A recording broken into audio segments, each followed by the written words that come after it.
Welcome back, True Seeker.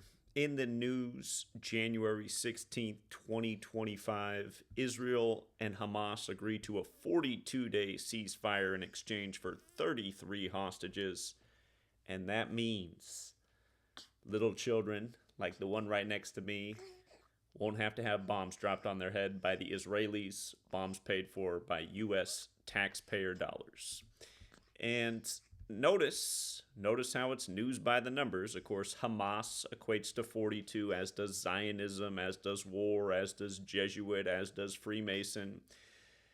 We've covered how Hamas was clearly established in a Jesuit operation once upon a time, and that's why there's been so many coordinated attacks and news stories like this with Hamas that perfectly line up, including the death of Sinwar, their leader.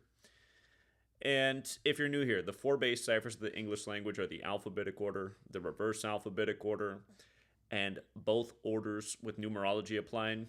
Again, the Jesuits served the Pope this entire war. Actually, the entire creation of Israel is a Catholic Jesuit creation. Again, there's 145 more chapters in the Catholic Old Testament, and that's why Israel was created on 14/5.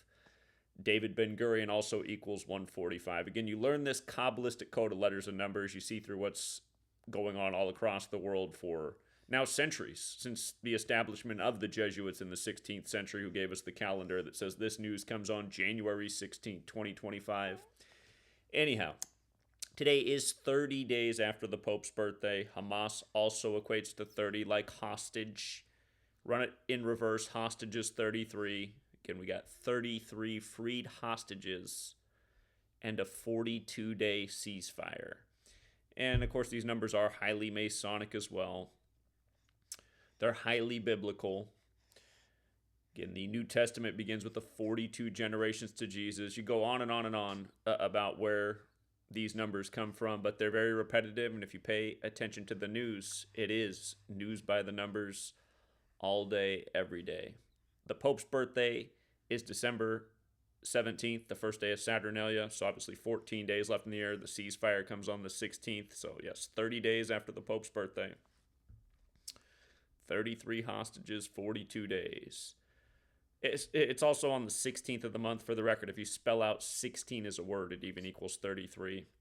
The only two numbers I'm aware of that when you spell them out as words that equal 33 are 16 and 90.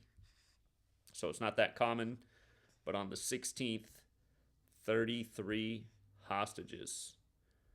And again, if you haven't been keeping up on the work with the war between Israel and Hamas, my channel GematriaEffectNews 22 still remains, and one of the last videos I put on that channel was the day Netanyahu came back, talking about the significance of him coming back on December 29th on Albert Pike's birthday, the man who authored the letter about 3 world wars, the prominent Freemason. Again, he published that letter about 3 world wars August 15th, 1871. August 15th is the day in history the Jesuits were created. And he addressed it to Mazzini, the second leader of the Illuminati, when the Illuminati was founded by a Jesuit. But in that video, I pointed out why a major war would start in Israel while the nation was 75 years old, around the time Yale turned 322 years old. And, of course, that war did begin 2 days before Yale turned 322 years old. We'll leave it there for now, Truth Seeker, and until next time.